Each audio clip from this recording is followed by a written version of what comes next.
Hey, what's going on, guys? Today I am very excited to share someone with you that is very dear to me and very near to me, literally and figuratively, especially in this video. I am introducing you to my beloved, my girlfriend, Victoria. Hi. We are super excited to share this first video together on my channel. I wanted to talk today about how to attract the one into your life, and I thought who better to do that video with than the one in my life, and what it took to attract her into my life and what she did prior to meeting me, being her one, what she did to attract me into her life. So it's really crazy to share this because I never thought this day would come. It was like I was almost losing hope, to attract the one, but I'm super excited and glad to have gone through that in order to be able to share the things that I'm going to share with you today, because I learned them the hard way and through a lot of heartache and a lot of yearning and a lot of praying, where's my person. So I'm excited. Victoria, do you have anything to say? I'm just excited to be here with you all and just co-create some magic together. I'm trying to keep my posture straight so I look big and stuff. But okay, you want to just dive into it? Yeah. Actually, let me preface this by saying that Victoria herself is also really into spiritual work, helping women in particular embody their feminine wisdom more and more, get in touch with their intuition, get in touch with their wisdom that is rooted in their body and in their womb. Mm-hmm. What would you say about your work?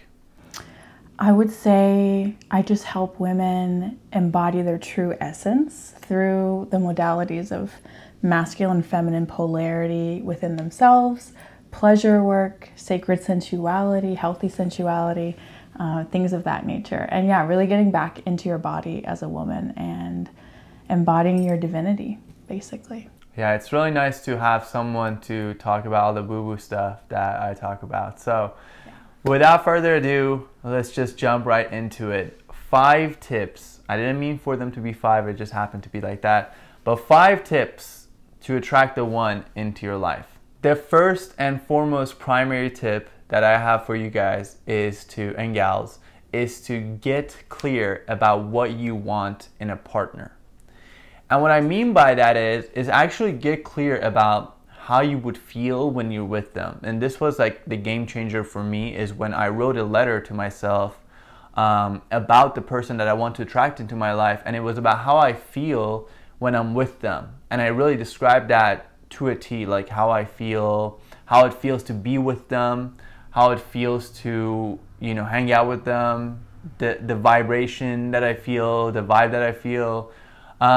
And just really honing down on the feeling, because I think a lot of times when people are talking about law of attraction, manifestation, attracting stuff into your life, they talk about getting clear about what they want, what you want, but they talk about it in a very specific way, which I think that has its value too, and its time and place. But I think the most important thing is get specific about the feeling of the thing. So let's say you want to manifest a car, you want to manifest a house, you want to manifest whatever, a job.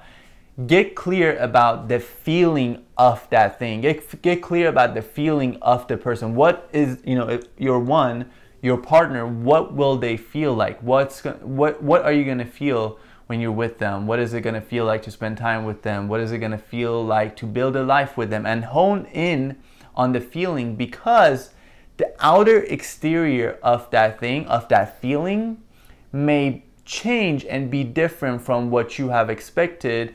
And it may actually blow your socks off. It may be way better. And most likely is way better when you trust the will of God. Trust a higher will, a higher intelligence to direct the outer exterior and the shape of that manifestation. So when you get clear about the feeling, and then you say, dear God, Heavenly Father, you allow that to take form however it is your will, because God will always surprise you. It will always surpass your expectation, and it's better to allow that higher intelligence to dictate the outer exterior of that manifestation than your own mind, because your mind is very limited in what it knows. So Victoria, what do you have to add to that?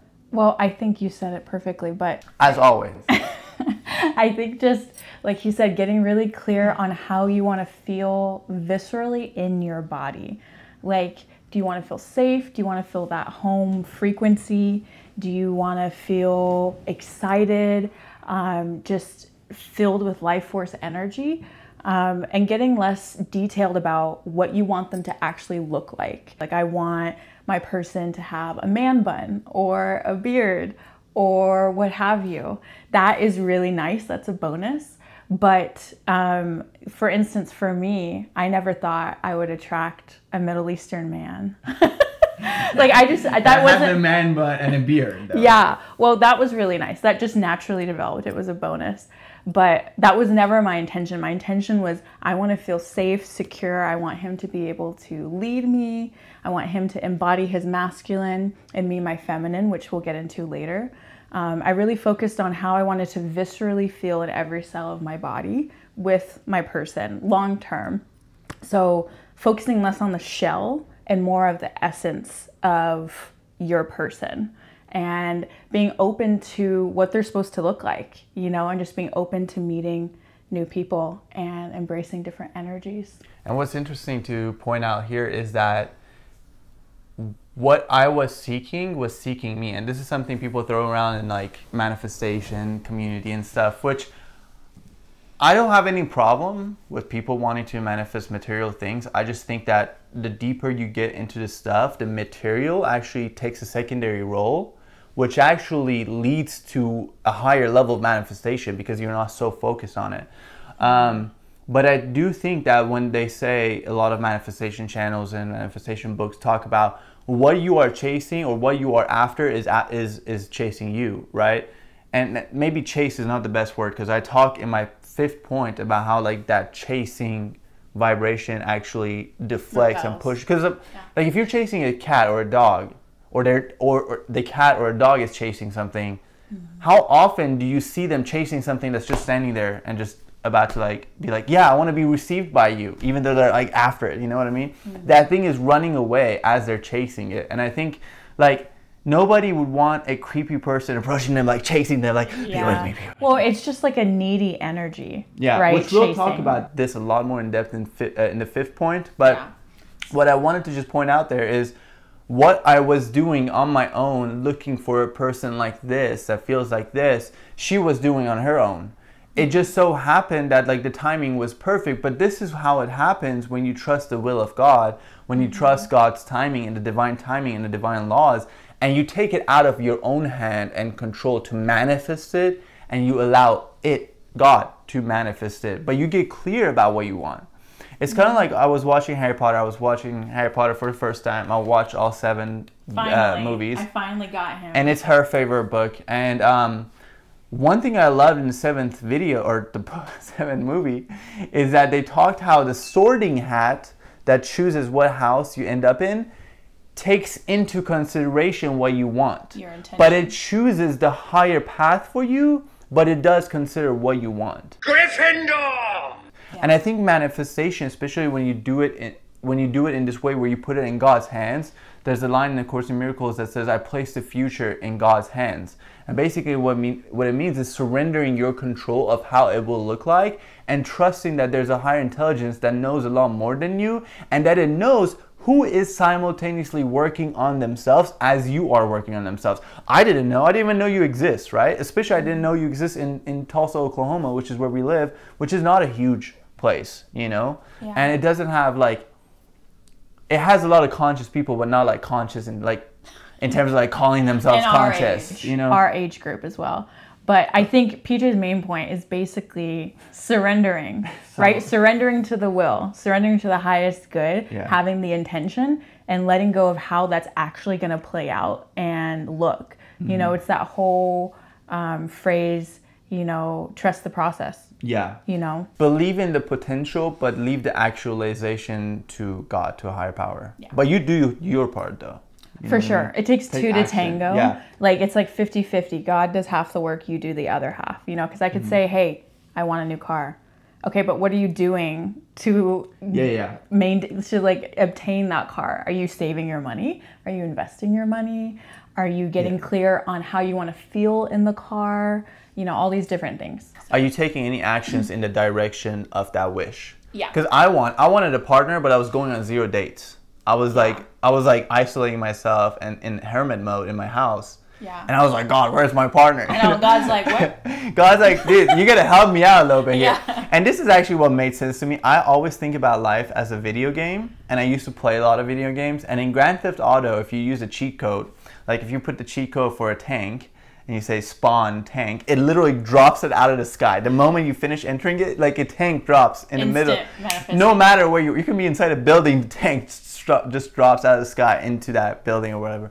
Yeah. And what I learned from that, I was like, that happens in a video game, but it never happens in life. I can now recall one instance where God like dropped a car or dropped a money or dropped a person into my like out of the sky. Big things, little things happen. Yeah, you know, like happen. Synchronicities and also instant manifestation. Like I think of something and it manifests, or I think of someone and they come into my field. But it's like it's a balance between the law of attraction and the law of action, right? Yeah. Half of it is energetic attraction. The other half is tangible action and steps you're taking towards a goal or the manifestation that you desire.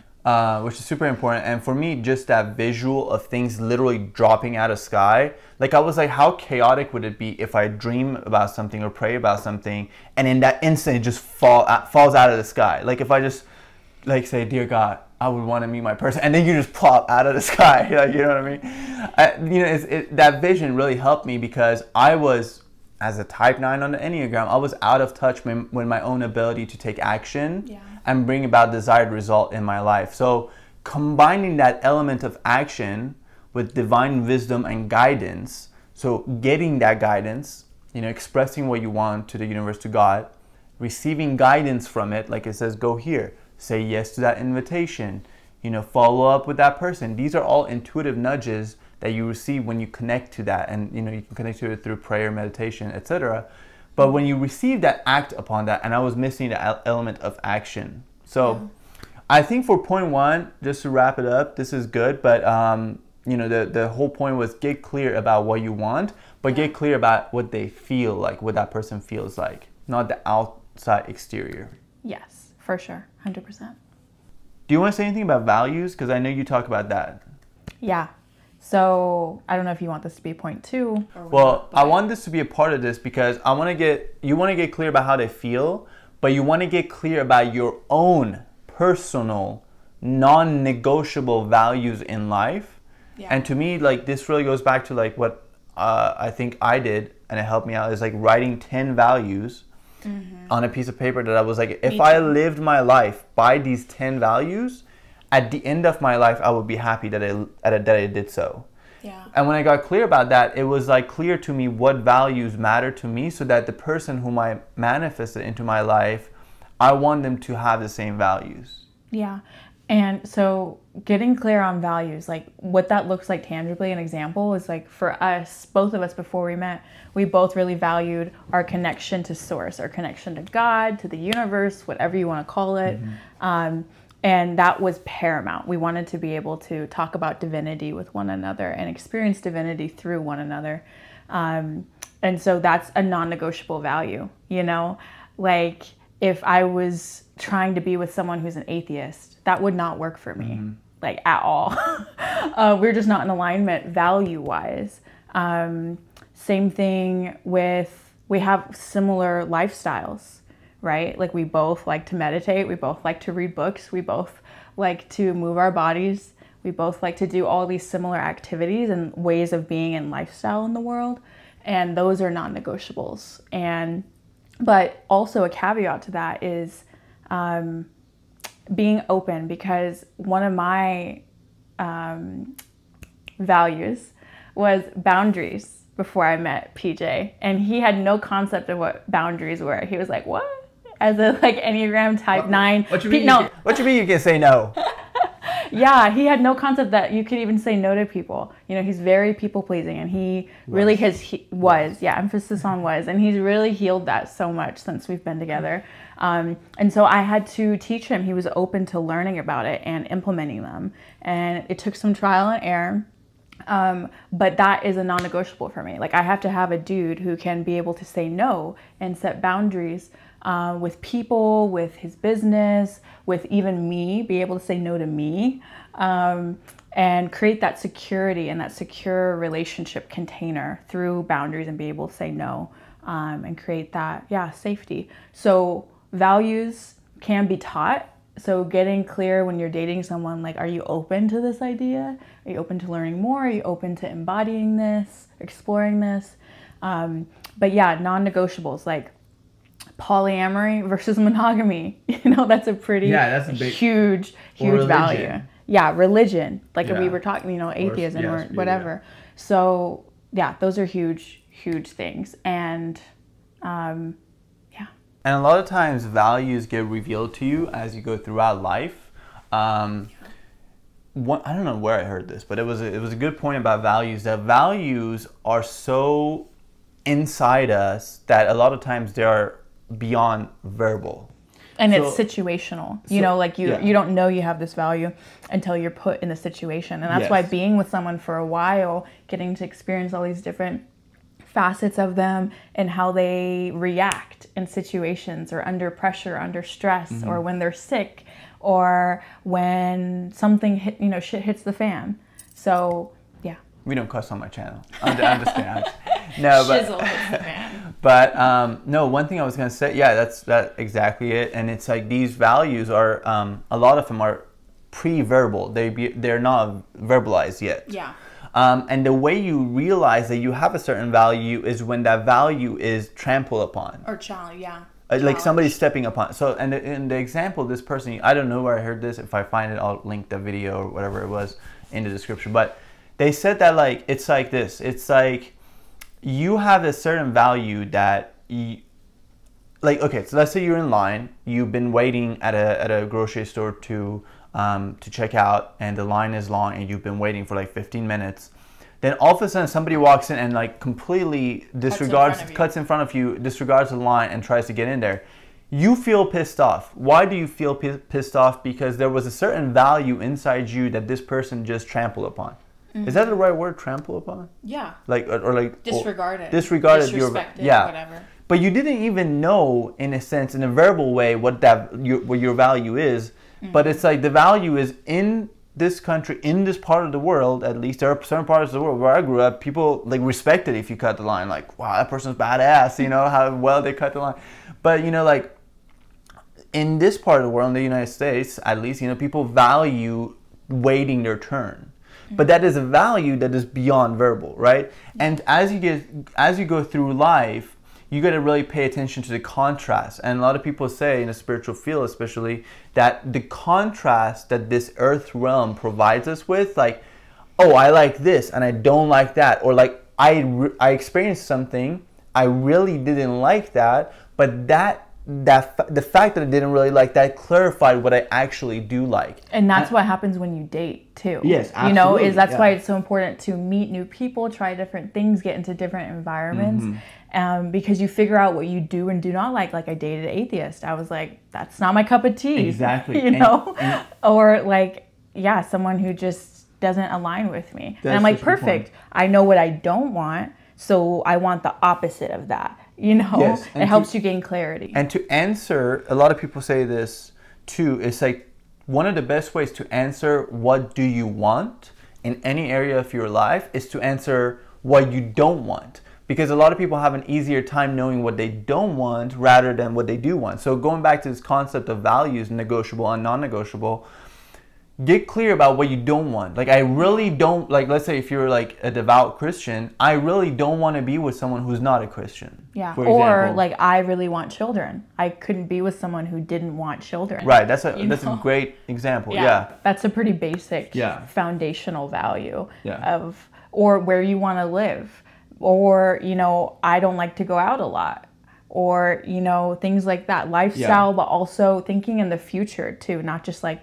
in the now moment. What's your vision for the future? Mm-hmm. Getting clear on that. A lot of this, so much of it goes back to knowing your own self, know thyself, knowing your own personal values. For sure. Right? Like, your personal values, like, you shouldn't even have a conversation about wanting to find the one if you're not clear about your own values in life. Yeah. Like, nobody wants to be with someone that doesn't even know themselves, or like, like, whatever goes, But yeah, get clear about what you don't want, and what you said about dating and going through those experiences really helps to understand that. And one thing that I had mistaken in the past is that I had made negotiable values non-negotiable, and non-negotiable values negotiable. Yeah. I had made flip-flopped what taste in music they have a non-negotiable value.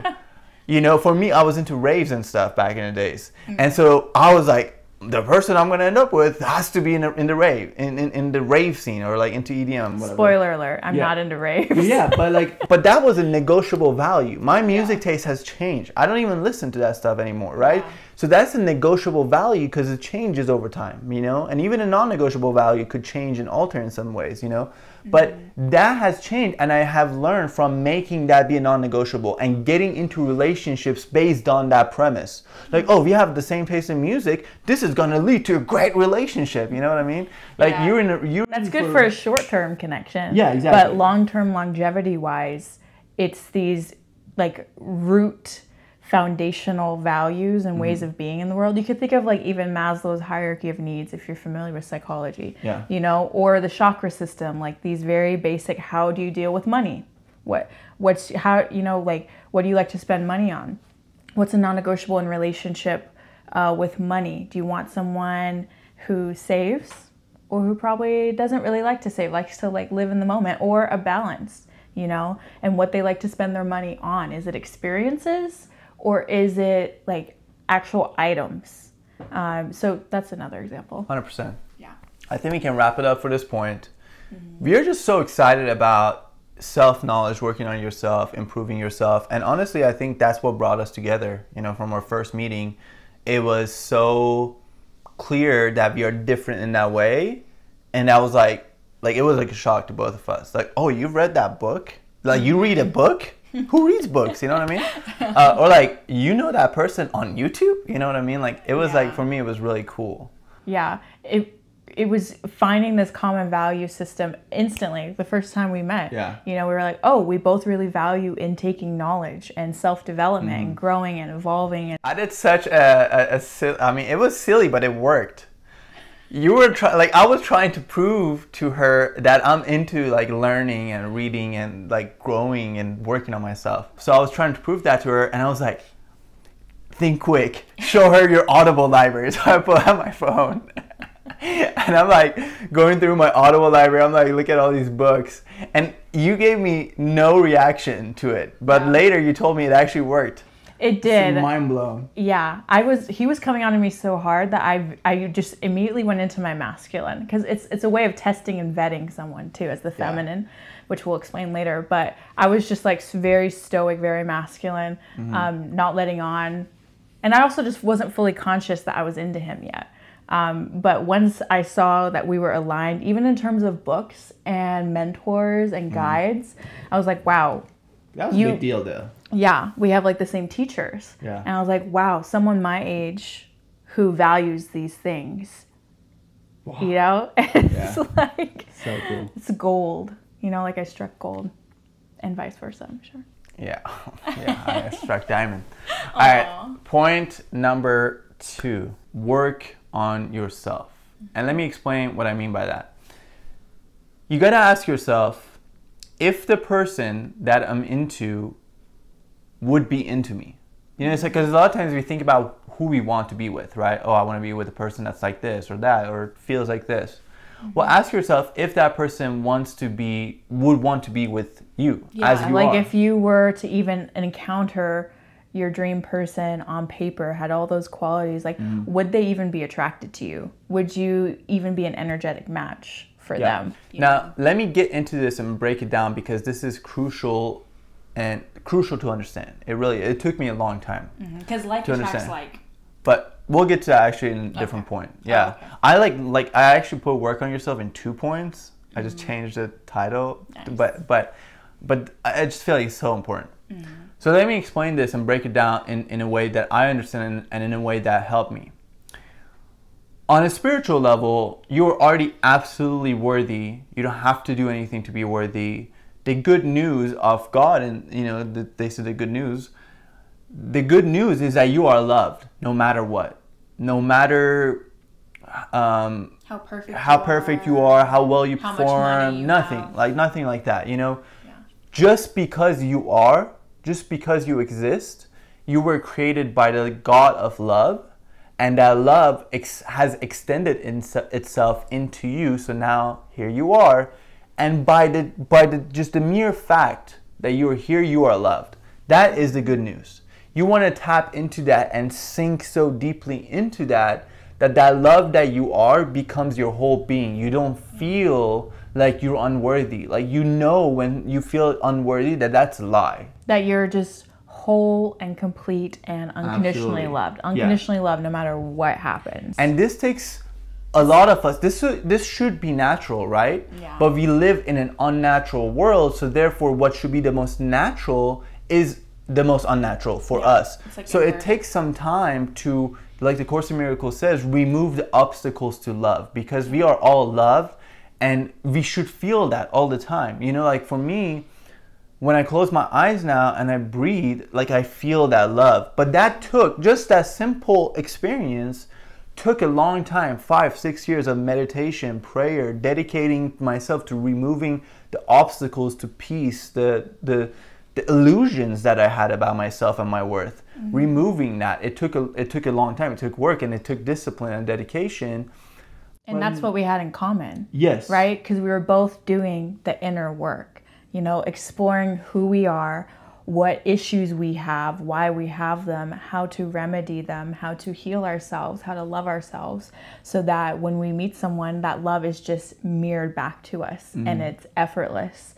And yeah, just exploring and developing who you are as a person. We just did a lot of healing work separately before we even met, and it was kind of like preparatory work, you know. Yeah, it's like you're preparing for an event. Yeah, and it was an event because it changed the course of our lives. Yeah, you know what I mean? Yeah. But what I'm trying to say is that on that level, on that spiritual level, you're worthy AF. Like, you're just without a doubt. Intrinsic. And it takes a long time to experientially feel that. So a lot of oftentimes you have to believe it. Think it. Like, oh, I just believe this as a concept. You know, A Course in Miracles says, a theoretical understanding of the Word of God or truth is not enough anymore. We need to go to the experience of the Spirit. Basically, like, we need to get to the realm of experiential, not just mental. Like, feeling. I believe. Like, a lot of people, you know, go to church and say, I believe I am loved. But how many people can experientially feel that? And put it into practice. Yes, and put it into practice, and then get that referential, experiential knowledge. Like, for example, like, I can have faith that if I stand up and take a step, I can do that. But it's when I actually do it 100 times, or even 1 time, 2 times, that my faith now turns into an experience. Yeah. Like, oh, I know I can take a step because I have taken it before, 1,000 times. So I know I can do it. And so experientially getting to that place where you feel your worthiness all the time, that's the key. Yeah, because in that place you are free. You don't look to outside to validate your worthiness or your success or your abundance. You feel abundant. You feel loved. You feel worthy. You feel whole. And therefore you don't look outside of yourself to validate that. But, well, it's one thing to think or say an affirmation like, I am love, or I love myself unconditionally. And it's another thing to put that into practice and for that to be actually challenged and anchored into the now moment. So like, if, you know, shit hits the fan again, or I hit rock bottom, or I'm going through a dark night of the soul, it's like, okay, can I really love myself? Or if I gain a little weight, can I really still love myself? Or, you know, so it's one thing to think it, and it's another thing to fully embody it. And like PJ said, it just takes devotion, discipline, and time. Yeah. And maybe guidance too, you know, working with someone perhaps. But yeah, it's like you want to anchor that spiritual belief into the physical reality, into your body, through the experience of putting that into action. And what you said, what you said about that is so good, because it's through those tough experiences, those like seeming tests of your worthiness. Like you go to your job and then your boss says you're a piece of crap, or like your job is, or your work was horrible, or whatever. A lot of times we internalize that and we say, I am unworthy. Obviously I suck, right? Like look at the evidence for it, you know, or something like that. Like, this person said this, you know, or like YouTube comments or whatever it may be, right? Can you, in the face of that, say, I am worthy?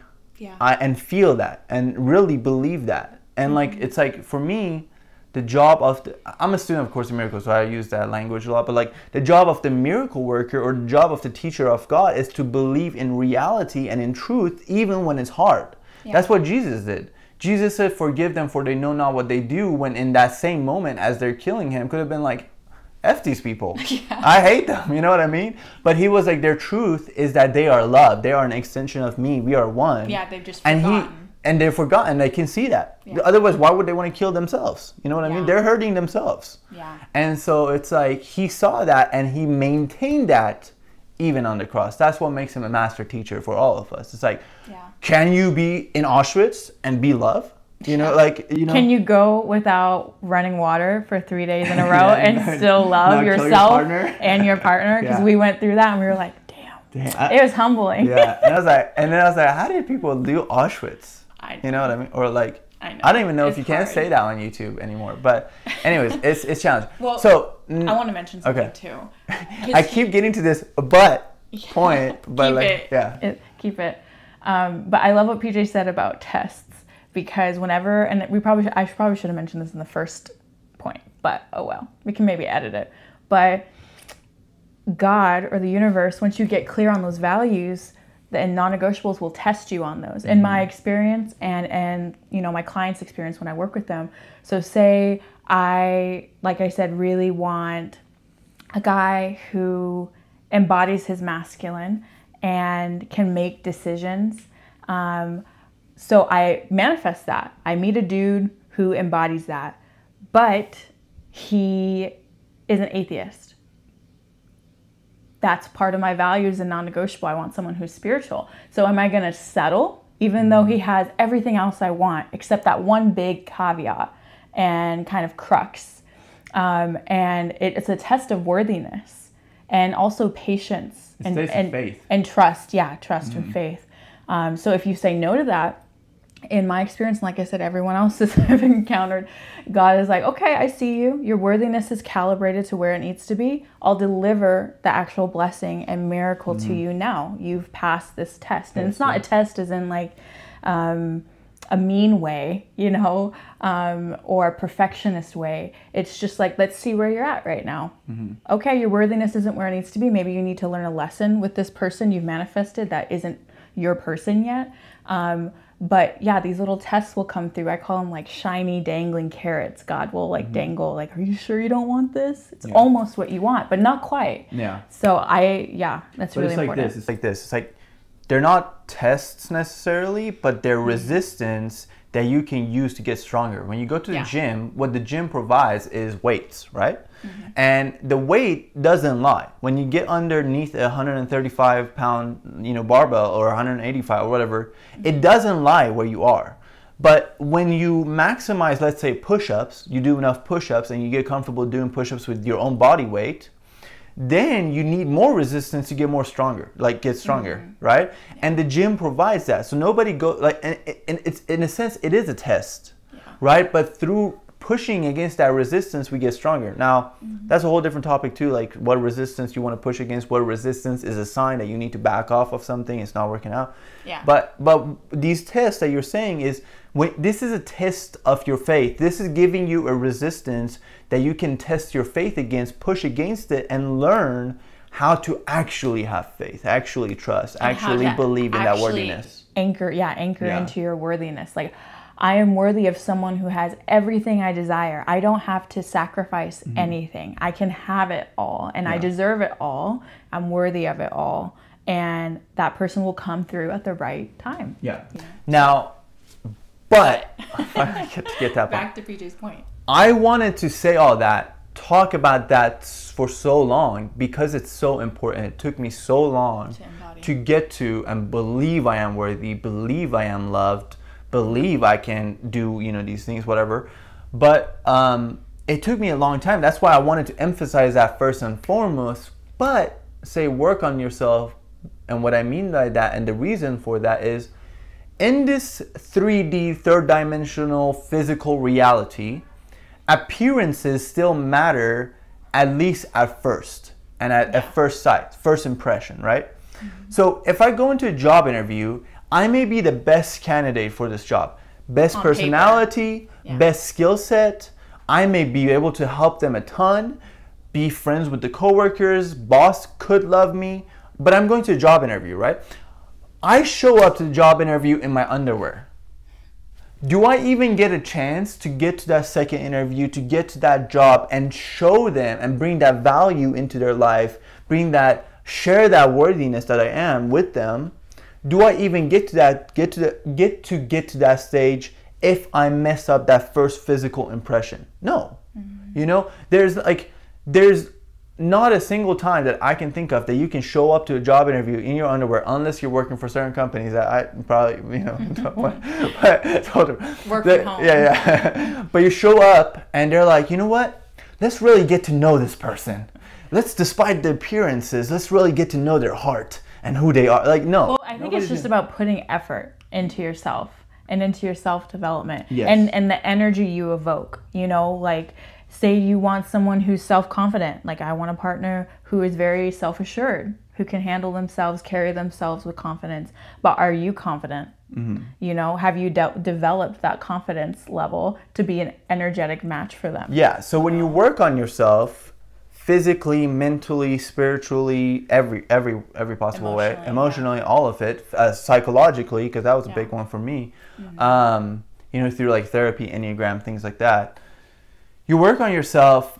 What you end up doing is that you put off a very positive first impression in this third dimensional physical reality. Yeah. So that person sees you, you know, and they're like, oh, wow. And then they get to know you and they're like, oh, wow. You know what I mean? Like, otherwise, because like my mistake was I was so focused on the spiritual, worthy, and I would show up like, you know, raggedy and stuff. You know what I mean? And I'm like, why don't people see my work? I'm just pure love. You know what I mean? It's like, dude, they're not gonna get to see that, dog. You know what I mean? Like, you need to focus on like understand that the 3D reality, the physical reality, the matrix, whatever you want to call it, you know, operates based on different principles, and you want to play by that until you don't anymore. You know, like, I want to show up to the day looking fly, even though I didn't. And he still got the girl. In my head, I thought I did though. But that's like, I was still trying to. You still got the girl, you know. Yeah, but I had to overpower that with just pure willpower. No, but well, he showed up in this too small of a size of a, like, I don't even know, like this sweatshirt. But it was like nylon, and it was from Forever 21, but it was too tiny on him. So like the wrists were like up to here. Yeah. And it did not look good. So I had to feel past that. But his energy and his confidence and his personality showed through that. Yeah. You know, and the work on myself that I had done. Exactly. Yeah. I could tell he was very self-confident. I could tell that he was very well-spoken, that he was very knowledgeable, all these different things that I valued past the physical appearance. Yeah. You know? But you want to get that right too, right? Yeah, so it's like sure. You want to look and feel your best, and you know, your outer reflection is also a reflection of your level of self-love. 100%. You know, like when I don't love myself, you know, for those like short periods of time, I will feel or look like shit. You know, I won't like dress like this, like how I am on this video right now. I won't wear earrings or anything like that. But you also don't want to depend on that, where you're where you're so over focused on the physical. You're so focused on the physical that if you look like, you know, when I was obsessed with the gym, if I looked a little bit not jacked in my own eyes, like then I was like, I'm unworthy. I can't even go out. I can't even show up in public. Nobody can see me. Like, it's like. So it's a subtle balance. Yeah, exactly. Between the physical and the energetics. The reason, And the reason I broke that point down into the way we explained it is because you want to make the spiritual, the fact that you're unconditionally worthy, primary, your primary focus. That's where you live. That's your home base frequency, whatever you want to call it. Then the physical still takes into, you need to take that into consideration and take that into account because it does matter, but it's not the primary. So work on yourself mentally, read books, like reading books is a good mental way, psychologically, get to know your personality, like go to therapy, heal your shadow aspects, heal your inner Enneagram child. is what helped me, psychologically integrate certain things because it still had that spiritual, so it attracted me, but it like really worked on the mind too. Yeah. For me, it was healing trauma, like visceral trauma, going to therapy. Yeah. But also, in the mental is trying new things, learning new things, having a wide, yourself in that way. Challenging your brain and your mentality and all that. Yeah. And so physically, like for me, it was working out. Like when you saw me, I was in pretty good shape. I'm still in pretty good shape underneath this gigantic T-shirt, but that's a whole different point. That's for our OnlyFans. No, I'm just kidding. Exclusive content. No, but I was in pretty good shape, and I like did value that. You took care of yourself physically, right? Like you ate well, you moved your body regularly, you made sure you were strong physically. So I really was tapped into this idea that the person that I'm into, will they be into me? You know what I mean? Yeah. And I knew part of that is physical. Like whether you like it or not. You want someone who takes care of themselves, because your physical appearance dictates your longevity, your fertility, and your actual health, Yeah, like whether you like it or not, that stuff matters. It's not primary. People who make it primary will ultimately, honestly, it leads to suicide. Like on the extreme scale, like when they make the physical only primary, like famous people, and then they get everything in the physical and they still feel upset, unhappy. It ends up leading to depression, spiritual awakening, or suicide. Literally, you could either wake up or go deeply more into sleep. But that's the whole point. That's why we broke it down into that into that way of saying you're worthy as you are loved, you are created by love, and therefore consequently, no matter what, you are loved. You're pure love. You are worthy. But there's still room for improvement. But in this physical reality, acknowledge that first impressions matter, working on yourself matter, and your human self matters. So working on your human self in a mental, physical, spiritual, psychological way, all of that matters, but it's not the primary. But nonetheless, it matters. Yeah, being the person that you would want to date, basically. Exactly. It's very simple. Yeah. Yeah. So, but also not getting to a place where I'm unworthy as I am. Because I definitely fell into that trap where I'm unworthy as I am. I'm just horrible. I got to work on myself and read books to be worthy. Yeah. To be enough. From a place of perfection. Or work out, or work out 6 days a week to be worthy. Which never really led me to that. Ultimately, it was spiritual. So that's point number 2. Let's get into point number 3. Learn about masculine and feminine energy and the concept of polarity and what it takes to create sexual attraction energetically. Yes. And the reason this matters is what Victoria is going to explain, but a really good book about this and where I learned it from, especially for men, but also partners of men or women. Yeah, trying to get clear on what kind of man you want to be. Honestly, I feel like men and women should read this book. Non-binary, whatever. Whoever you are. Everyone. Everyone, all right? All across the board. You got a soul. All 68 genders. I don't know how many. Okay, too far. I'm going to cancel. I know. But, all right. Cancel territory. Warning. All right. Whoever you are, okay, if you're a human being, the way of the superior man will help you understand masculine and feminine energy. Yeah. He'll approach it in a masculine way, but you can learn from the masculine what the feminine would be. It's like if he says the masculine is this, and you're like, oh, the feminine is that. Yeah. So Victoria is actually coach for this, especially for women, and how to embody their feminine energy. And it was one of the main things that brought us to that was the key. That, like, honestly, when I mentioned this man, David Deida, which is the author of The Way of Superior Man, and that I'm into his work. He said David Deida, I was like, yeah, but she didn't act like that. But she went from. I started leaning in. I was like, okay, all right, I see you. Say more. Tell me more. And honestly, when it was honestly like, say no more. When I pulled up my Audible, I was like going through like the David Deida audiobooks. Yeah. I was like, you saw that? You saw that? Just making sure. Because David Deida is like the king of these concepts, and he's the one who has really put it into very tangible, basic teachings. And he's our main teacher. I wouldn't even say it's basic. It can seem basic, but when you put it in practice, it gets deeper and deeper. For sure. Because I read Way of Superior Man in 2013, you know, when I was like 20-something, you know, 3 or something, but I'm still learning from it, you know? And embodying it more and more and more. Yeah, exactly. So when we talk about masculine and feminine, I'll be very clear. We all, regardless of gender or sex, we all have these two energies within us: masculine, feminine, yin, yang, fire, water, however you want to describe it. And by my definition, my understanding, and all my learnings and knowledge, the masculine is almost like the cup.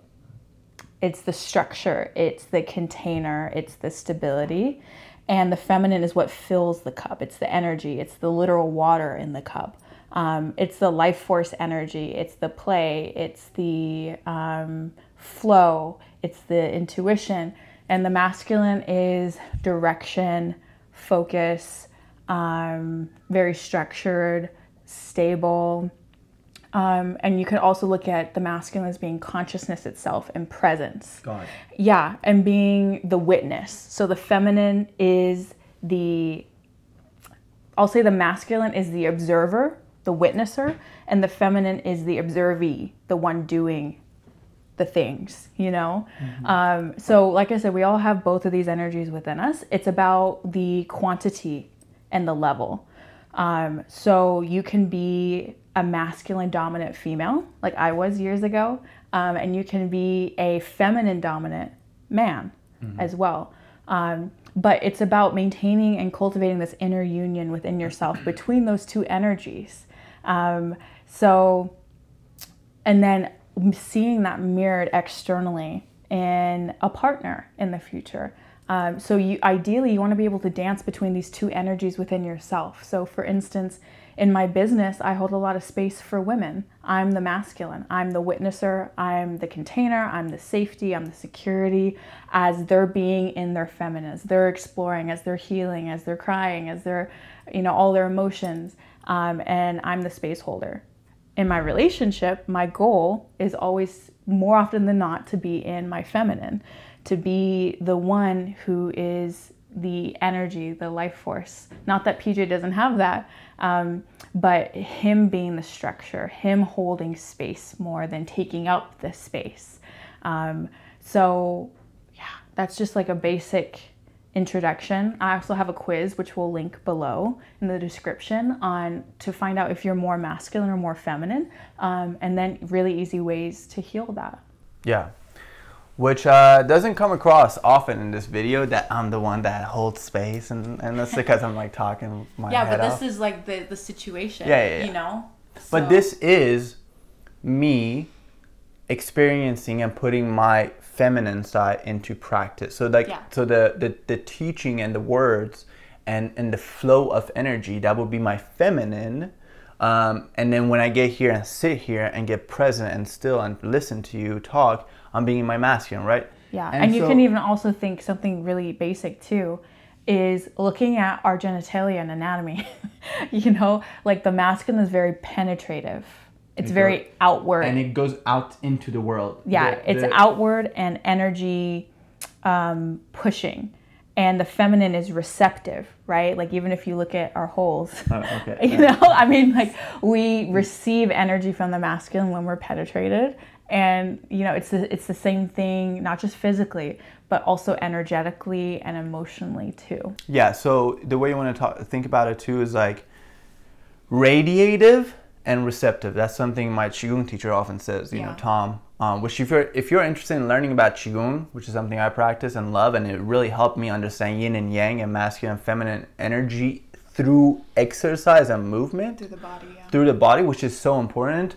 Check out the link in the description. We have a free exercise for you that I believe you will like a lot. Anyways, my Qigong teacher always says yin and yang is so yang, which is the masculine, would be the radiative. It radiates, it pushes energy out, like the sun. Whereas the feminine, the yin, is receptive. So like the moon, for example, which is often associated with the feminine, it receives the sunlight or the light. It like absorbs. It looks like it's putting out, you know, like on a full moon maybe it puts out, it becomes more masculine, but more often it's receiving the light. You know what I mean? It's taking the light, you know. So anyways, the reason I wanted to bring this up is because if you want to have sexual attraction with a woman or a man, whatever, you need to be in the opposite polarity or opposite pole energetically than the one that they are in. Like right? Magnets, right? Like magnets. Two of the same pole of a magnet will repel each other. But if you do the opposite, they are magnetic. They just are drawn together, and it's the same thing. So if I'm, for instance, a masculine oriented woman and I haven't developed my feminine at all, I'm like disconnected from my body, I overthink, I just can't play, it's hard for me to move my hips or dance. Those are pretty obvious indications that I'm very much in my masculine as a woman. It's going to be hard to attract a masculine man because I'm already so masculine. So it's like we're going to repel each other. Now if I can step into my feminine as I desire a masculine man, then it starts to be this attraction process and this magnetism. But yeah, you will repel each other. And that's why it's so important to be able to move between these two energies with ease in different situations. You want to know how to be able to turn it on. Right? So and not be like roommates or friends. Based on the situation. So I used to fall into friend zone a lot, right?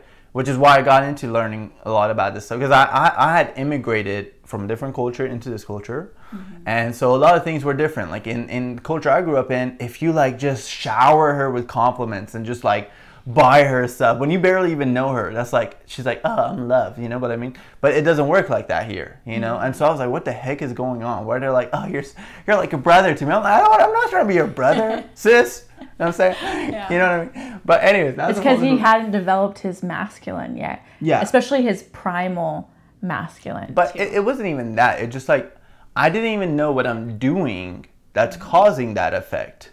Right? But it's obviously something if it keeps repeating.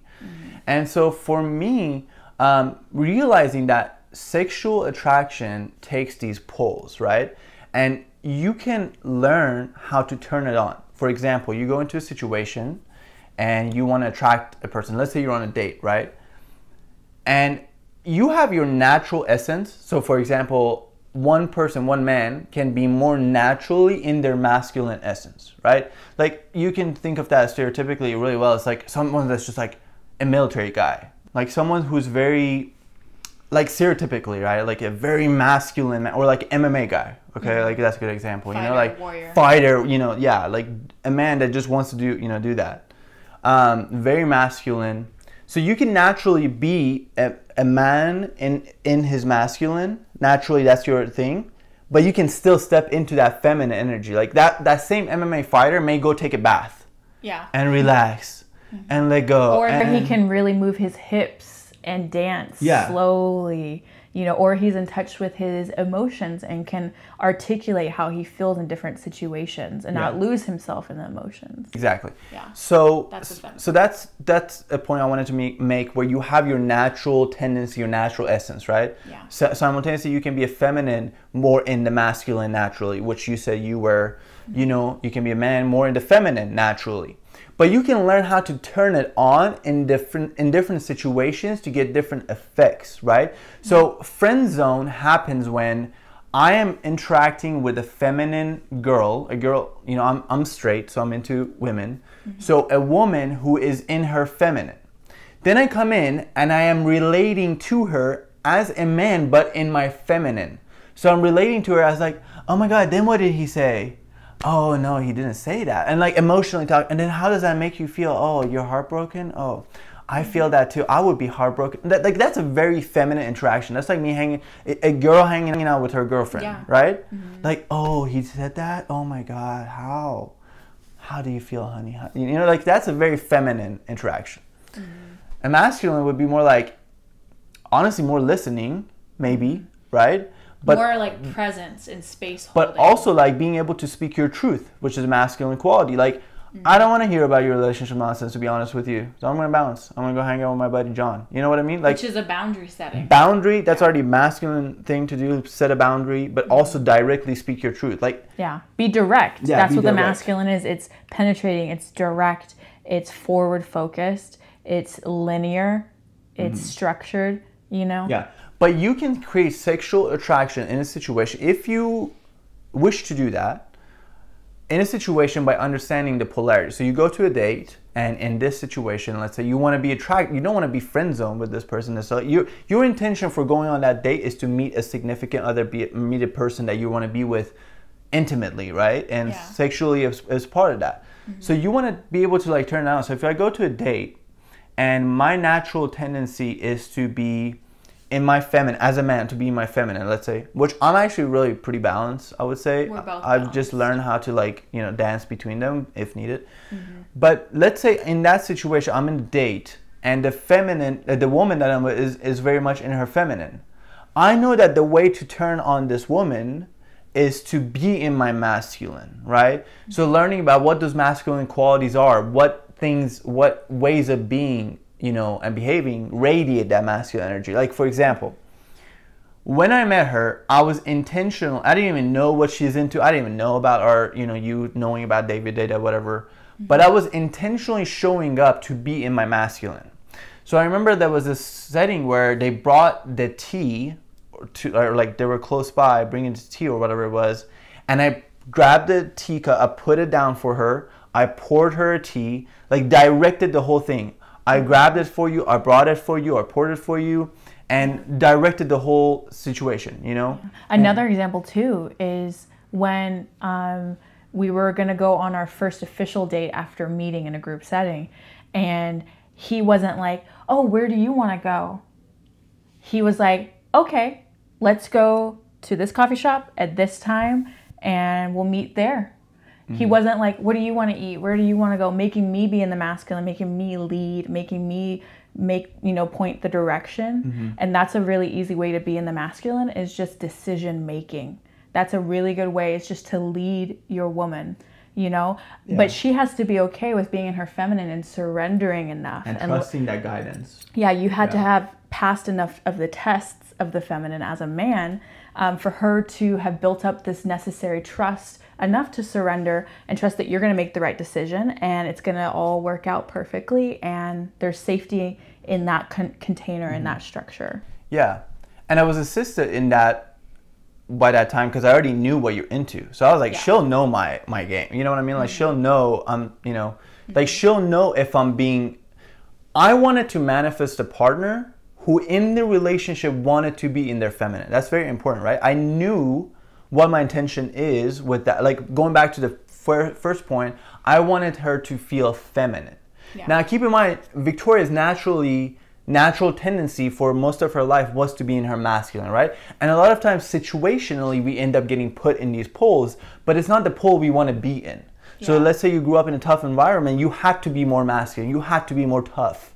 Right? Versus surrender and like, you know, being soft and, you know, in your body and in your emotions and giving space to your emotions. And the situation you were in didn't allow for that. So you created this shell, this masculine armor, so to speak. Well, another example too is I was so masculine, I kept attracting all these feminine men, which were not what I wanted, you know?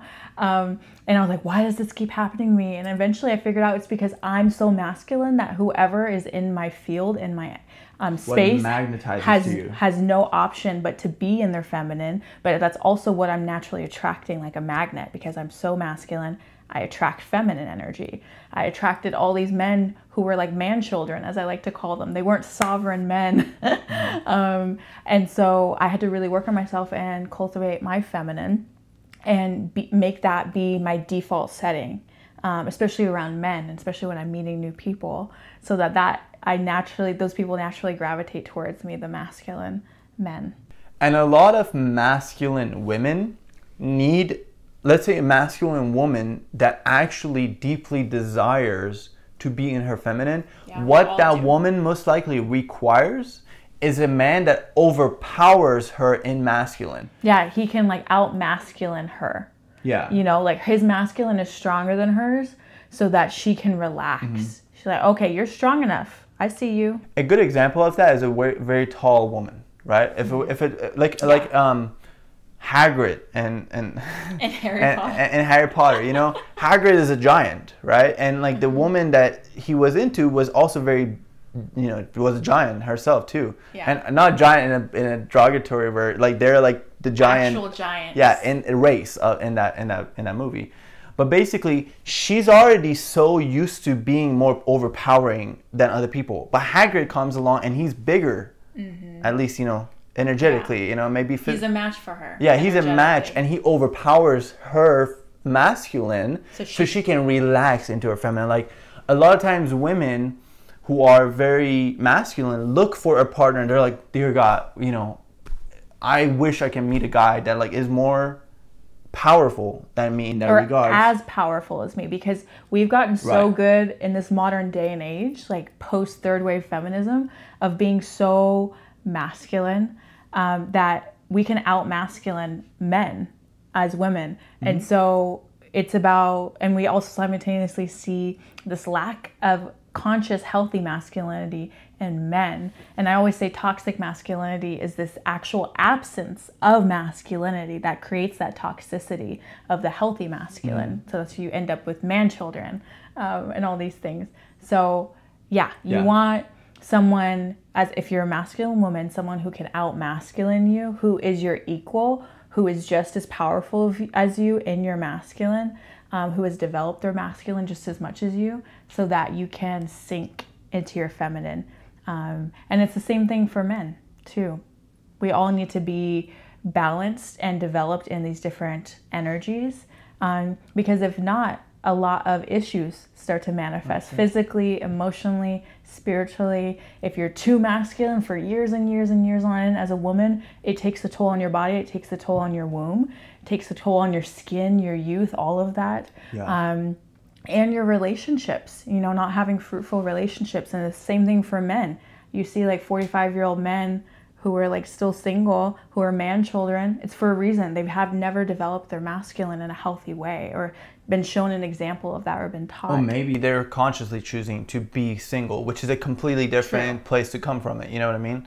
So the point here, though, that I think is important to mention in our case is that you had chosen consciously that I want to be in my feminine. So that's what you wanted to feel in a relationship. I had chosen from being in my feminine too many times in too many relationships and not liking it. I had chosen that in my next relationship, I want to be in the masculine. And so that was a conscious choice we both had made. So when we met each other, and especially after we realized we're into the same understanding of feminine masculine energy, especially after that, I was like, I want to be my masculine, therefore I'm going to do these masculine, you know, take these masculine actions, guide the direction, set the tone, you know, bring you along for the journey versus making you plan the journey. And then I go along, like, where are you going to take us tonight? You know, like, you know, it was because our masculine is so developed as women, and we have to make decisions all day, every day in our own lives, especially if we're single. Like, you don't want to have to do that with your man. You don't want to have to lead him. You don't want to have to mother or father him, and baby him. You want someone that can lead you too. And it's really tough for women who work in a corporate environment where every day they have to make so many decisions and so many challenges, obstacles, lead people. Lots of people at once. All that stuff. Then when they come home, it's hard for them to step into their feminine, and their husband either has to be extra masculine, so like their ability, you know, to out masculine them puts her in her feminine, makes her be at ease, or they just have to, like, the husband has to work really hard to be that. You know, maybe they naturally are that, which is great, but maybe they're not, and they have to work extra to be out masculine them, you know. but they're also like coming home and they're tired too, and so they're not feeling like, and that's how, you know, relationships fizzle apart, because the polarity over time becomes too masculine or too feminine together. And even in gay and lesbian relationships, you need to have these two opposites to have attraction, sexual attraction, because otherwise you have two friends. Like with my buddies, I don't want my buddy to be like her feminine or his feminine, because then that, like, I don't want sexual attraction with my buddy, you know, come on man. But so anyways, my whole point was, when you learn these concepts and you go on a date, you can choose to step into these poles and create the desired attraction if you so choose. So if I go on a date and I notice that this woman that I'm on a date with is in her feminine, and she may not know any of this stuff, I can choose to be my masculine, listen, speak my truth, guide her, you know. And then some, or she's like, oh, I don't know what to eat, looking at the menu. I don't know if I can decide between this or this. And instead of saying, oh, I don't know either, you know, oh my God, I don't know either, I'll just quickly make a decision. Like, I quickly made a decision to show you my Audible library, right?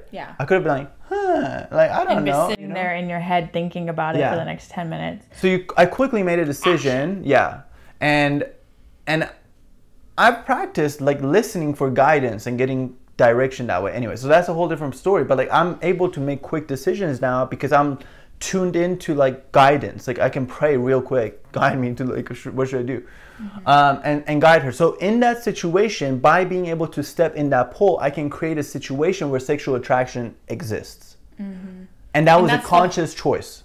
And that's the whole goal, is the attraction, because that's what you want. If you're attracting the one, like, you know what I mean? You want to be energetic matches for each other.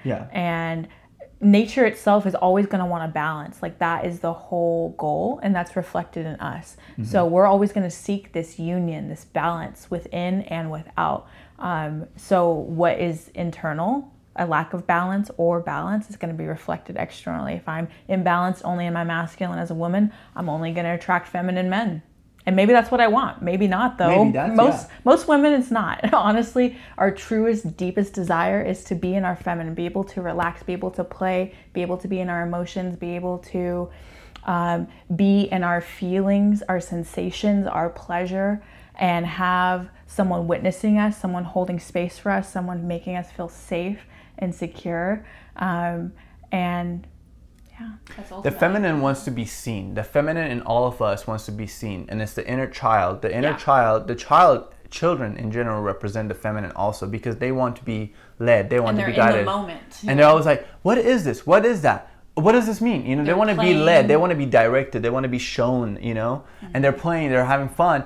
But children want to be seen and heard. The feminine in all of us wants to be seen and heard. And the feminine is the light in all of us, is the radiance in all of us. It's the beauty. It's the energy, it's the juice. If you have a man and a woman, and the woman wants to feel in her feminine, but the man is spending more time looking at his appearance saying, oh my God, I'm so beautiful, this beard, eyebrows on fleek. You know, like, she's going to lose attraction because he's more obsessed with his own light, his own beauty, his own radiance, than watching hers. The feminine wants to be seen. So the feminine in her wants to be seen and loved and heard, you know, and so the feminine in her, if you see me caring more about my own feminine, then you're like, ugh.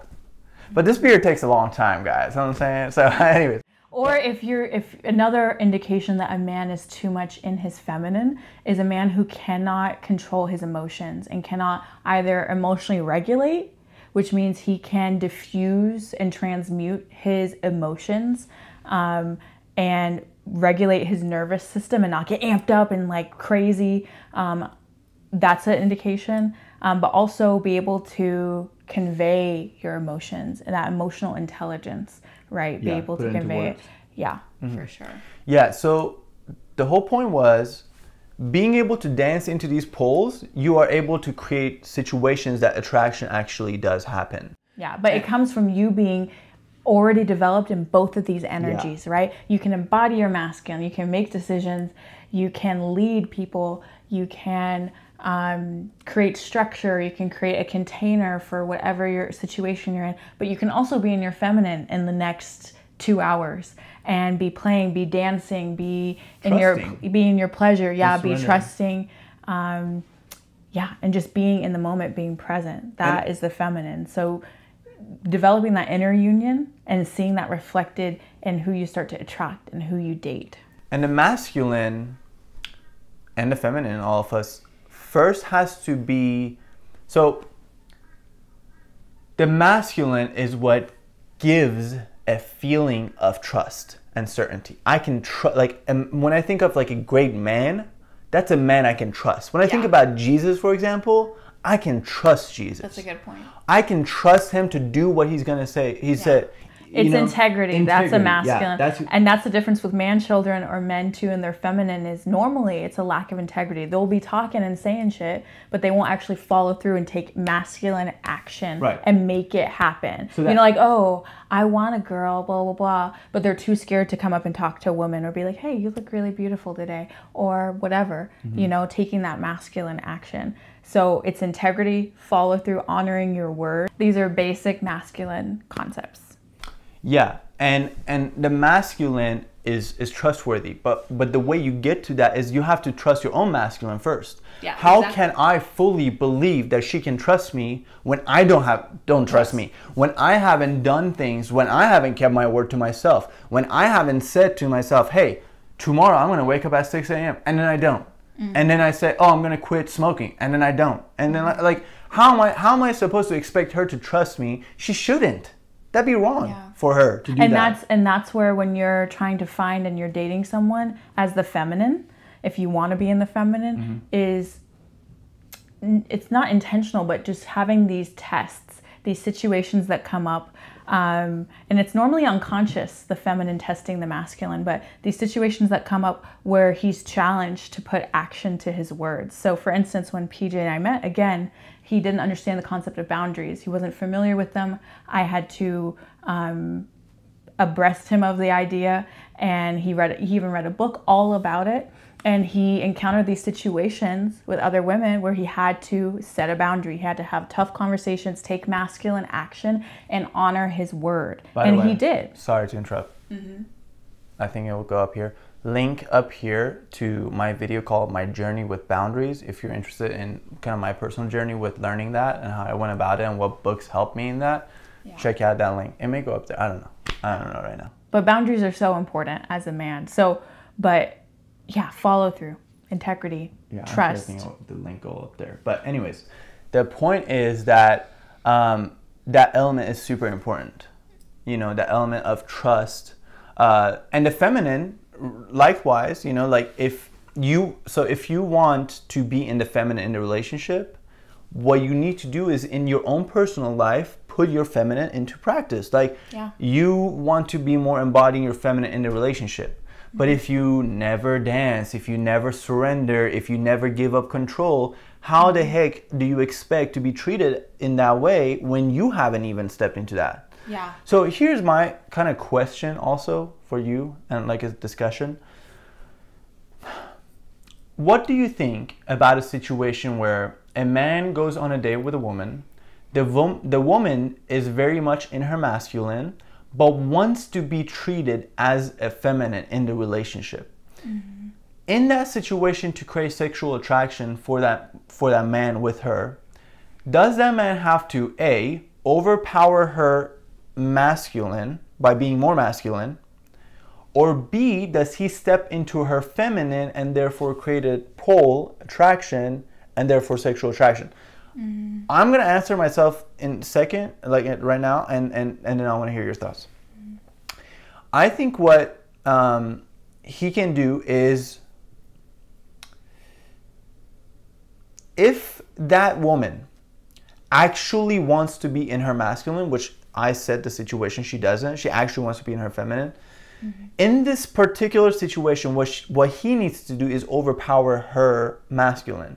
But he also wants to meet her halfway. Like, you want her to give you some, like a little bit of like, relax herself, Like if she constantly is fighting with you and not allowing you, you have a harder challenge, right? Yeah, it's like two bulls going at But now if you have a woman who is in her masculine, but wants to be in her masculine. She wants to be the dominant one in a relationship. She wants to be controlling you. And in a sexual way, she wants to be on top. Yeah. Okay? If you have a girl like that, then she will get turned on by you as a man if you're on a date with her, if you step into your feminine, because she's like, oh, I can, like, she gets turned on by the feel. But that's short term. That doesn't last. I mean, it depends though, because some people want to, like, a woman can just want to be in her masculine, and a man can just want to be in her feminine. I know, but I think it's a question of like, okay, but how does that work long term in terms of creating polarity and sexual attraction for years on end in a relationship, right? That might be okay in the beginning, but how does that play out? And eventually it turns into a situation where you're just two roommates and you never have sex. It's just like, there's no juice, there's no magnetism, more often than not in my experience. But I mean, I would say that either the dude has to out masculine her masculine, or if she's conscious enough, which hopefully she is, she can notice that she's has this armor, this masculine armor, or she's trying to control or trying to dominate the situation, and show him how strong she is, whatever it is. Hopefully she has the consciousness that that's occurring enough to be like, okay, how can I surrender? Let him choose. Yeah, how can I let go? How can I just be in this moment? And an easy way, like if you're on a date at a restaurant, is to, again, like that, I just gave that example not that long ago of, oh, what do I eat? So-and-so. I can't decide between sushi or fried rice. What do you think I should get? Yeah. That's a really easy way to, and then refuse to choose. You know, give him the opportunity and like the invitation. It's an invitation to step in his masculine, which you did with me so well, which I'm so grateful for, because it was the first time that I ever got into a relationship and I approached it from that stance. So it was nice to have a partner who's dancing with me, because it is a dance. This is polarity. This is dance. And you were like, it's like a tango. You took a step back so I can put my foot where your foot was. Yeah, and you know, have that dance happening. Yeah. Not that I dance like this. I'm actually like robotic. Yeah. But you know, another way is, like we gave that example when PJ and I went on our first date. He chose, he led, and I let him. I surrendered enough to be like, if he takes me to a coffee shop, if he takes me to dinner, it doesn't matter. It's all going to work out. It's all going to be perfect and divine timing and beautiful. So, you know, if you're trying to decide where to eat, refusing to choose as the woman, giving him no option but to choose and take action, you know, letting him lead, letting him step into that. That's an easy way. And if he still doesn't, then you either leave that guy. Well, you might need to just overtly say, hey, I don't want to choose. I want you to make this decision. What do you think? Where do you want us to go, you know? Yeah. And then if he's like, well, a lot of guys, I genuinely feel bad for guys or girls who don't know about this stuff, because it's like to me, it's like a limitation. It's almost like there's a dimension of reality that you're not seeing, but is so real. Yeah. Right? So it's like you're at a disadvantage because you're making your decision based on what you're seeing, but you're not seeing this underlying thing. Because it's energy. It is energy. Yeah, exactly. Yeah. And so I just wanted to make this segment so long, this part, because it's so helpful in creating attraction and sustaining that. And ideally, this is the ideal situation you want to have. You want, let's say you want to be in your masculine or you want to be in your feminine. Ideally, you want to attract a partner who wants to, out of their conscious choice, be in the opposite. You may be able to create sexual attraction in the short term by just playing the polarity game. You know, it's like, oh, masculine and I'm going to be my feminine, or vice versa. But to make that long term and sustaining, you want to have a partner who wants to be in the opposite of what you want to be in. Yeah, it's that cliche, opposites attract. It's very, very true. Yeah. Yeah. 100%. Point number 4.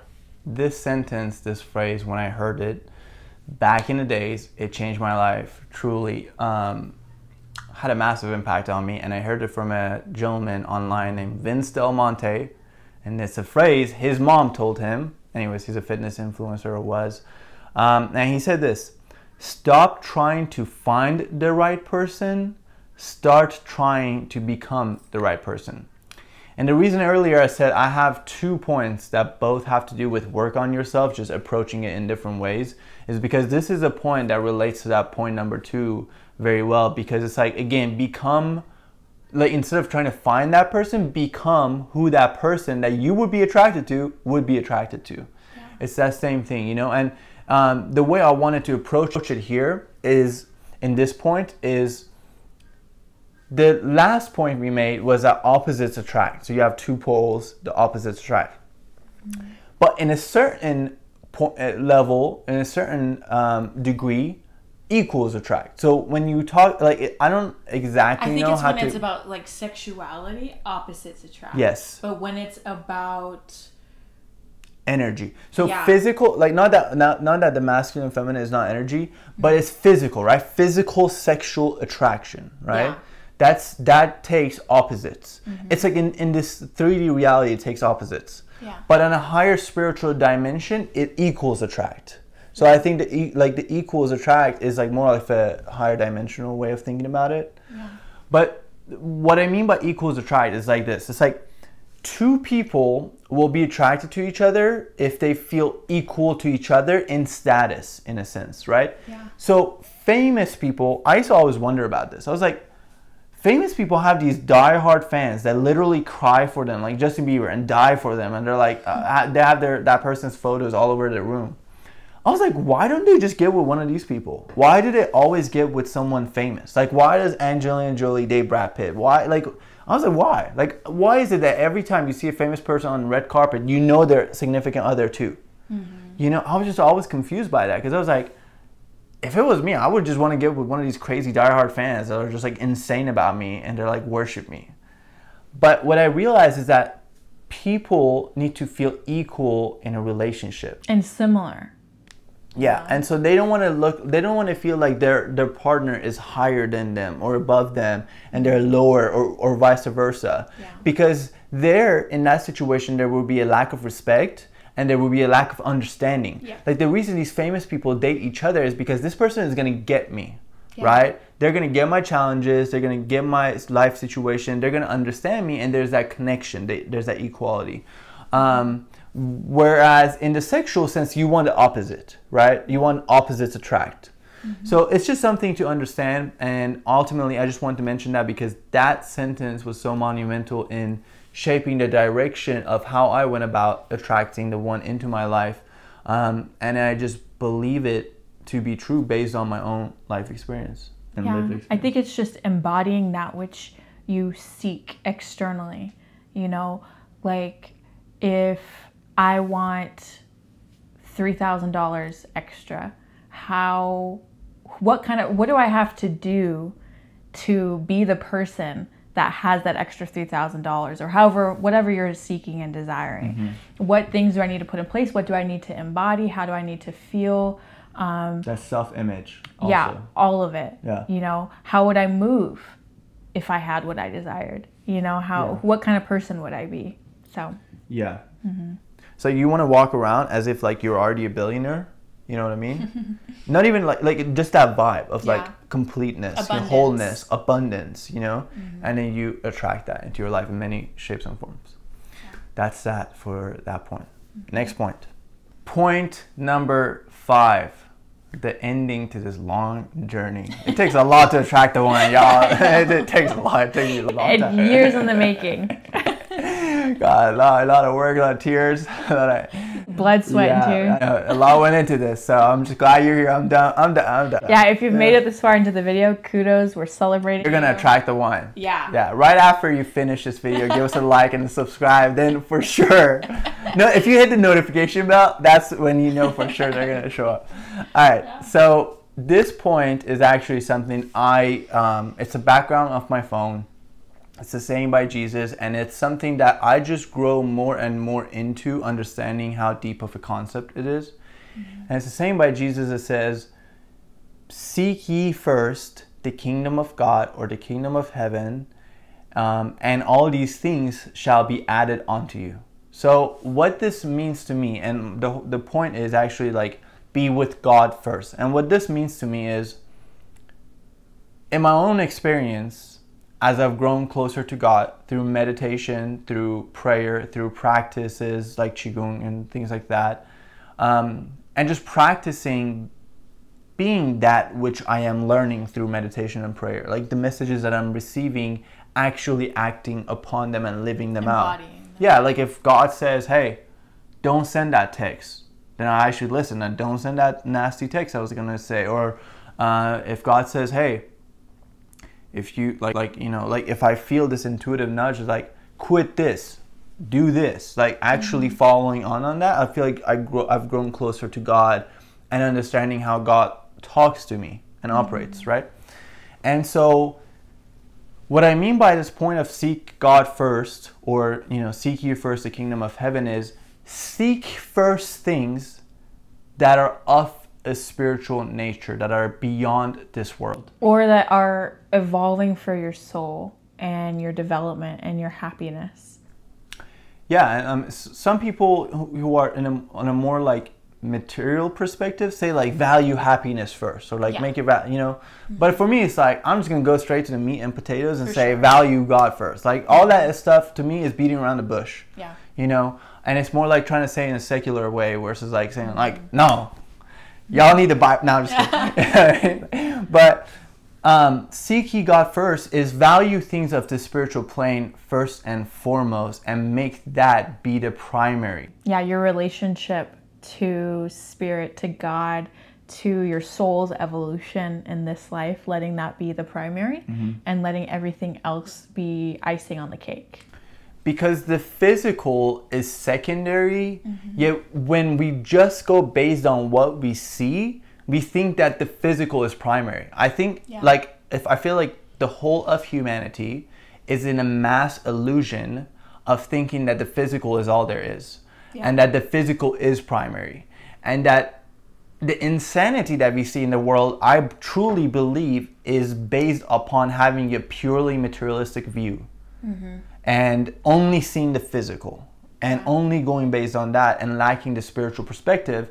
And I'm not just saying go like read the Bible or go to church and say I am spiritual now. I'm saying meditate, sit with God in silence, in quiet, in presence, in stillness. Put those things that you receive in meditation and in prayer into practice. Pray, ask God for help. And through doing these things over time, you will have experiential knowledge and experience of how God speaks to us. Because I'm telling you right now, God wants to talk to us. He wants to communicate to each and every one of us. Is that it takes two ways. It takes a two-way street. It's an invitation. God never forces himself upon you. He never smashes through your door and say, all right, I'm here, you listen to me, son of a whatever, like he's like, no, I love you. I want to help you. But the reason we're in this reality is to learn to have that spiritual trust.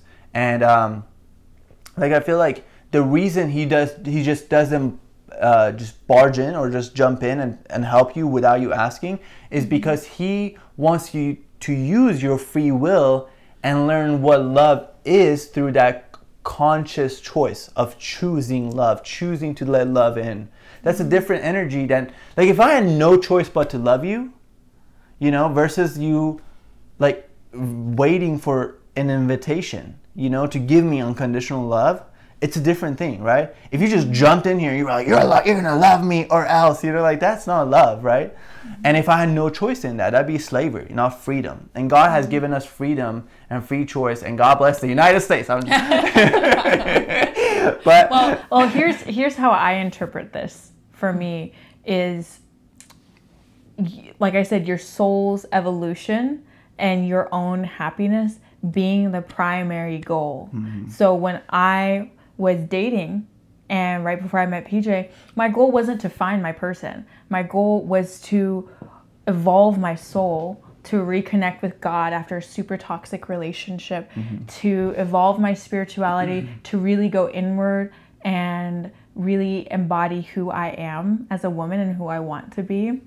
And I was never coming from a place of neediness. I wasn't ever chasing anyone because I was whole, full, and complete. It was almost as if I was coming to it from a place of I desire to be with my person, but I don't need him. It would be nice, but I'm whole, complete, and happy in my career, in my friendships, in my relationships with my family, whatever, all these different facets, to where I don't need him.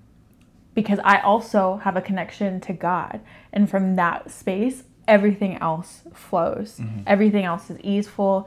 And everything else is just icing on the top of the cake. Yes. You know, like I already had the cake. I'd already built my life. You definitely have the cake now. He's sitting there. It's a gluten-free tiramisu I'm cake. saying I don't want to be the cake in your life. And that was a huge value of my attracting you into my life too. Like, I wanted in my next relationship, which happened to be this one, for God to be first, for spirit to be first, for spiritual values to be first and foremost. And I wanted that to be the basis of our connection. For sure. And when we notice this when we're in relationship, like if I am disconnected from God or my own divinity, or if he is, our relationship suffers. Yeah. You know, because that's the foundation. If we don't love ourselves, or if we aren't tapped into that unconditional love from source, then the space between us and our container is convoluted a little bit and tainted. So that should be the primary, for sure. Why I'm saying all this, why I'm making this a point, and I honestly believe this is a point that may not apply to your life for a while. Like, you may not, like the other ones, I feel like they were pretty down to earth, at least in my perspective. Very grounded. This one is a little bit beyond it, but I do think nonetheless is as important, if not more important, than any other point we mentioned. But it may take a little bit longer to get, like, what does this guy mean? Like, I'm trying to find the girlfriend of my life, but like seek God first. Like, what the heck? Like, you know, it's like, because it takes self-exploration and self-development and self-curation to get to this point of understanding that the spirit comes first, the soul comes first, before the physical, before anything else. Yeah, and this understanding in particular comes after enough times of the physical disappointing you, letting you down, you getting what you thought you wanted, and then it's still not fulfilling you the way you thought it's going to fulfill you, because true fulfillment only comes from connection to a higher power, to God.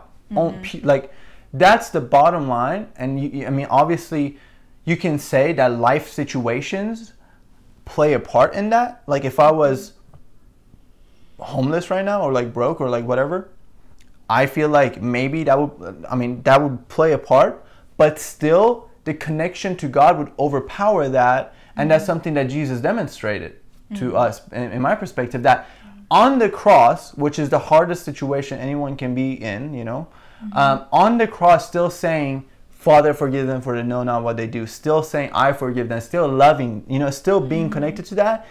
It's still not that he's like enjoying it, but he's still deeply fulfilled within him of himself, because he's whole, healed, and complete. Because the physical, despite the outside circumstances, because it transcends the physical. Yeah, you know. And he's based his primary reality, and all of us can, just like as he did, we can do too, and even greater things than this. But what he did is he based his primary reality in the spirit, so therefore the physical reality was secondary, and what happened here did not change the peace and the joy and the love that he felt in here. So when you make God first, when you make your connection to spirit first, primary, first and foremost, and you practice that through things like meditation and prayer, and you grow in that practice, and through that, when you do that, the things of the physical don't matter as much in terms of you receiving them. Like, if I don't get the girl, I'm gonna be devastated. That vibration of, if I don't get the girl, or find the person, or find the love of my life, or get the money, or get the job, and I'm devastated, that is the exact vibration that pushes that thing way out of your reach, way out of away. The vibration energy of lack and neediness and desperation, and looking externally for fulfillment versus internally with yourself, and loving yourself, and also your connection to source and God. And God is wholeness. God, you know, omnipotent everywhere, all the time. God is wholeness. So when you connect to God on a daily basis, you feel wholeness. So the good prayer I say all the time is, I want to feel God. And God and good are only an O apart. And so what you want to do, shout out to Wayne Dyer, by the way, I got that from Wayne Dyer. I want to feel God I want to feel God is the prayer I say all the time, because I know when I say I want to feel God, it means I want to feel whole, I want to feel love, I want to feel complete, I want to feel healed, I want to feel bliss, I want to feel joy, I want to feel abundance, limitless, all of those things, because those are qualities of God in which I believe He has extended in us as well. But we are just so disconnected from it that we don't even know. It's like we have this inheritance that we don't even know. But when we connect to that, when we connect to God, we feel that. We feel that wholeness. We feel that abundance. And we feel that we're filled and full and complete without anything out there. Now, the person of your life, you know, the love of your life, your soulmate, is going to be the icing on the cake. But they're never the primary thing in your life. I love you with all of my heart. But I'm not going to sit here and say that, you know, without you, I'm going to kill myself. Like, you know, like that's like, no. I will absolutely be distraught and destroyed if something happens to you in the physical, right? But I'm going to be fine in a deeply rooted perspective of rootedness in God, of like, I'm going to be fine no matter what, right?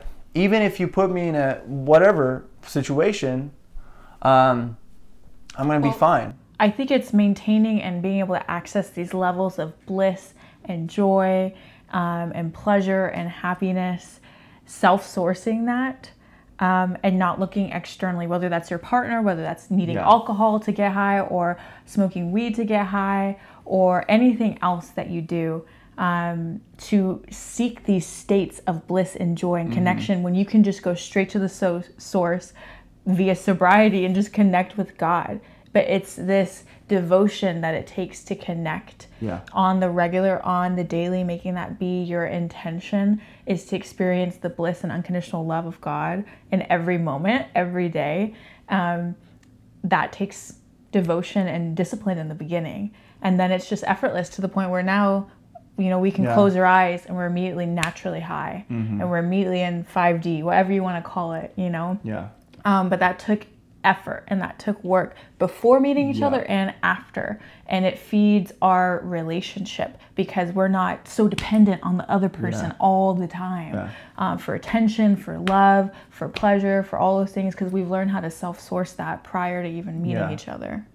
And keep in mind that that's natural. Like, we think that's unnatural or supernatural or to feel all that. But that's natural. We've just gotten so unnatural, so deviated from love and truth, and have so like become best friends with fear and all the deviation from that, or whatever comes from that.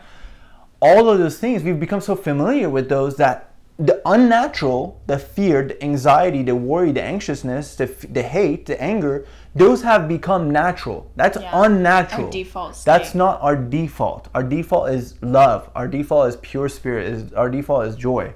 And so when we connect to that, when we connect to God over time, again, the difference between a master and a beginner, in my perspective, when it comes to the spiritual path, is that the master doesn't need to take time to connect to that.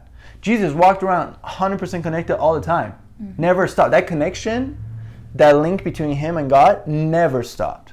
Whereas for us, like you said, we may have, like we were, you know, if we, like physically, if we feel bad, maybe we deviate, and we know that. Like if our water, you know, for the 30 days, like we deviate. But the key is learning to come back to that. And so seeking God first, the way this helps you in dating is when you tap into that and you connect to wholeness, you're whole, healed, and complete in here. So the partner in your life is not needed, is not the primary focus, but it's wanted. And that's the key too. Desire. Is expressing that you want that to God, to a higher power. Like if you do want it, right? Like not just expressing it to express, but like if you do want a partner, if you do want the money, if you do want the job, express that desire. And say, dear God, I want this, right? I know it's not the primary, and already I am whole, healed, and complete. In this very moment, without that thing, because the physical is never the primary, it's never the cause of my happiness. I love what you said about the self-source versus the outsource. Because the self-source is actually like S with capital S, like the higher self-source, you source that. When you do that, you don't need anything in the outside, but obviously it would be nice and you prefer certain things. I would prefer to have a roof over my head. I would prefer to have the love of my life in my life. I would prefer to be in this life situation that I'm in that I enjoy. But it's not primary. And when that happens, there's no, like, it's almost like how people talk about in Eastern traditions of non-attachment. Yes, right? Exactly. Yeah. Yeah. It's like that. And people used to take non-attachment to, oh, I just leave that, like I go in a cave. Yeah. But it's like, and one of the reasons Jesus said to that guy that came up to him and was wealthy and was like, Jesus, what do I need to do to get close to God? And he was like, give all your wealth to the poor and the needy and then come follow me, is because that guy was so attached to his wealth. Jesus was not trying to say money is bad. Jesus used money in the situation, like, you know, like he paid his taxes to Caesar. He honored the things of the world in that sense, not honor, but like he saw them still. But basically what he was saying is that you have too much attachment to your wealth. You cannot follow God and put your primary stock in spirit when your primary stock is in physical, in material, you know, wealth. And wasn't saying, oh, wealth is bad or this and that. But the primary focus when it comes to spirit, then the love of your life is not needed but is wanted. And when that happens, it actually is taken off the pedestal, right? It's not this thing that you can't reach and it's going to be hard and you're going to have, you know what I mean? But it's brought down to an equal level. And obviously you say, it would be great if I have it. I want it. And surrendering to the divine timing, because you might want to push and force and control the situation. But it might not be the right time. And that might cause more issues for yourself and the other person you're trying to seek or trying to be with or trying to make into the person you want them to be or whatever. And just surrendering to the timing and what the process is going to look like, how it's going to feel. For instance, like I really desired a soulmate and a partner for years. And I was doing the inner work. I was healing, I was growing. But I wasn't coming to it from a place of neediness. I was whole and complete. And from that place of overflow, you become magnetic. Like men were just like, you know, all over me. But that magnetism comes from being overflowing, self-sourcing, you know, and not desperate and needy and externally seeking validation all the time. Because you've got the validation, you've got the love from source, from God. But here's the thing that I was going to say about what you said too. How could you afford to let go of control? It's that connection to God that allows us that freedom to let go of control of how it's going to happen, when it's going to happen, who is it going to be? Like I remember I would always ask, like, God is the person I'm supposed to be with? Who is it? Do I know them? Are they like have I met them before? And God was like, come on, bro. Like, just let it happen, dog. You know, and just trust it. And a lot of times, had I gotten you at a different time, I would have fumbled it. So, like, it's like you have to be ready. Like you said, trusting that divine timing. All of this becomes possible when you make God first and primary focus, or your happiness, to say in a secular way or whatever, you know, which I hate. It's like so not it. But when you make God first, this is my channel, I'll say what I want. When you make God first, all right, everything else falls into place. Exactly. Basically. What it ends up happening is that you're so full and complete that you don't need that person for your happiness. You're already happy. You're already happy. And so it's just like, oh, you can increase my happiness even more than I'm already happy. Awesome. It's not like, oh, I need you to be happy because I'm not happy right now. Yeah. I'm already happy. Yeah. You're already happy and you can let go of control and let it happen and come in a way that is going to be the most conducive, because God is always playing around, moving all the elements on the chessboard to make the perfect situation happen. Yeah.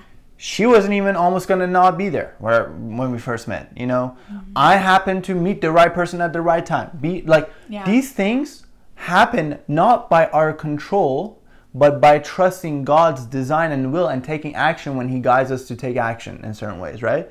Being at the right place at the right time, meeting the right person, having the right connections happen, you know, it's what leads to that. And these are beyond what I can plan with my human mind. The human ego and the human mind, the ego being the aspect of us that is disconnected from God, it doesn't trust, so it controls and it plans every single step of the plan. Right? And it's very limiting, because that's why I like to say when I pray or when I'm trying to call something in or I have a desire, is this or better? Because our human mind can only perceive of so much and conceive of so much. You know, like I had no idea I could be this happy. I had no idea I could have exactly what I wanted in a partner embodied and be this happy every day of my life. There's no way. And I couldn't have planned the situation and how we met.